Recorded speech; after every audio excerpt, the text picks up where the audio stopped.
can get there with 235 people. Now, if we're looking at this, in order to maintain that, we need 17 people per month. Again, now when it comes to pressure on marketing, we're not going to call that low pressure, but this is moderate pressure, right? So we have moderate pressure to know that we need to acquire 17 people per month through our systems on average, right? So that's going to be moderate pressure. We expand our marketing budget a little bit in order to ensure that that can happen. Again, it's moderate pressure. We know that we can make that work predictably, month in, month out. We've tested this for a few years now, and it's consistently worked at this range. When we go out to here and we start busting the seams, what we found is that when we have over 300 people in the gym, now your space requirement becomes a lot more difficult to be able to, do the style of training that we want to do. And in recent times, it's been proven that having 300 people in a 4,000 to 5,000 square foot space just is not going to work for like all the distancing rules that most states have put in now. But let's say we move forward and those distancing rules are lifted. Let's just kind of be cautious, use this as a sign to be cautious, to make sure that we do build a business model that is designed to make max amount of revenue, max amount of profit, and still be able to function if something like this does come up again. So that aside, to maintain this though, we'd have to have a bigger space, right? So we'd have to have a bigger space, pay more rent. We could assume that we maintain the same rent. We'll cover that and get up to the top by profit. But the pressure though to maintain 335 people, what we tend to have is attrition does go up, our drop rate does go up. So while drop rate can remain relatively same across the board here because we're able to implement certain systems and processes, here the community though all of a sudden becomes too big. So you start to lose that small town feel, and as a result of that, you start to have an increase in attrition. It's nothing crazy, but over here, we're able to maintain small town feel across the board and still maintain about a 5% attrition. Our gym actually does lower than 5% in this range here. So we're closer to 3% on ours, but we use 5% as a variable. So if we're gonna replace 8% of 335 people, that's 27 people per month that we have to replace. We now have high pressure on our marketing. And it's important to understand when we're marketing, each gym, depending on the location, the geography, or whatever, we have anywhere from in a city, it's a really small radius. If we're in a place, like let's just use Texas as an example, in the middle, or like somewhere out of skirts, not in a city, urban, rural area, right? You expand that. People are willing to drive further, and there are less traffic lights, less traffic, people will drive further.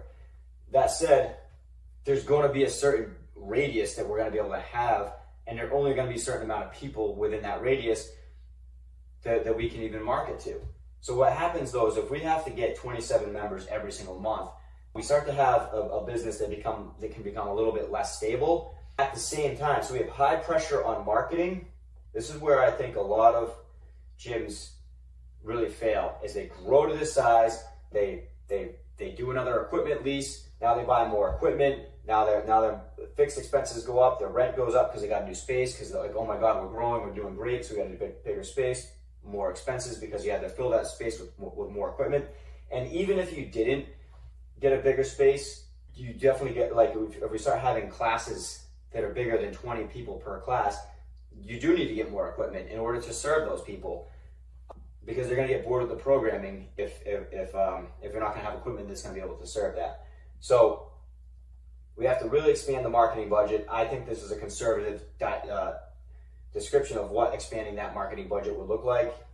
It'd probably have to expand even bigger than that, and payroll would have to expand as well because now we're serving more people. We have to have more staff in order to serve that. So if the owner, and this is oftentimes where the owner ends up jumping back in to fill one of these, what you need really at this point is 3 full-time salary people. The owner would need to jump in or pay somebody else to jump in. So a lot of times owners like a little bit scared to kind of pay that extra $4,000 a month as a base. So they'll just jump in and start doing more work. Next thing you know, they find themselves working, instead of a few hours a week in this model, now they're working 30 hours a week in the business, plus they're dealing with all the stress of owning and running and working on the business, this is where like the profit really starts to shrink. And you still have profit, right? So there still is profit, right? The profit's still pretty good, pretty close to what it is here, but the amount of stress on the owner, the amount of pressure that we put on marketing in order to do this is where we start to see a more volatile business that's really hard, it becomes less predictable, and we now have gotten outside of the sweet spot. So that is why when I'm looking at the gym sweet spot, this is definitely the path for the sweet spot where the stress is at its lowest. You're actually dealing with lower stress here than you are in these models or here, right? Because here, in here, you actually have to like work in the business. In here, you really have to work in the business and basically do everything. So here, you really don't have to work in the business at all, with the exception of running a team meeting once a week. But you do want to be actively involved in your community, but involve yourself in a community as a member. I'm involved as a member. Our members, they understand that I own it, a lot of them. Some of them don't know. They know that, but they view me as just one of them. And that's how you want to be. That's where you go into that environment and it feels amazing, right? So, and the money that you're making at that point, that's profit, okay? Yeah, but it takes plugging in marketing to get the business to where it needs to be, putting moderate pressure on your marketing. You definitely don't want to put high pressure on your marketing. The greater the pressure you put on marketing, the less stable the business. In this case, moderate pressure, that just comes down to, as long as you have somebody who is skilled at paying attention to marketing, paying attention to making sure that you're acquiring customers, that you're able to get that predictably. In this case, even somebody that's skilled in a local market within the radius that we're working in, a skilled person is really going to have to like be super dialed in 100% of the time to make sure that this model is working. Again, a lot of pressure on marketing in order to fulfill on this, to make this thing work. If things go wrong here, you have a month where you didn't acquire that, now profit drops significantly. Whereas in this range, you have some wiggle room, and if you had a bad month, you can usually recoup that pretty easily with a very good month the following month.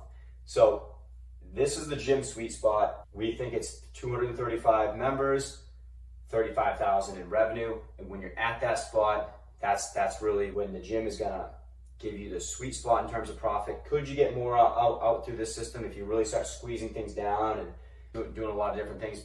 Yeah, you probably could get more there, but the amount of stress, the amount of pressure, for some people, maybe it's worth it.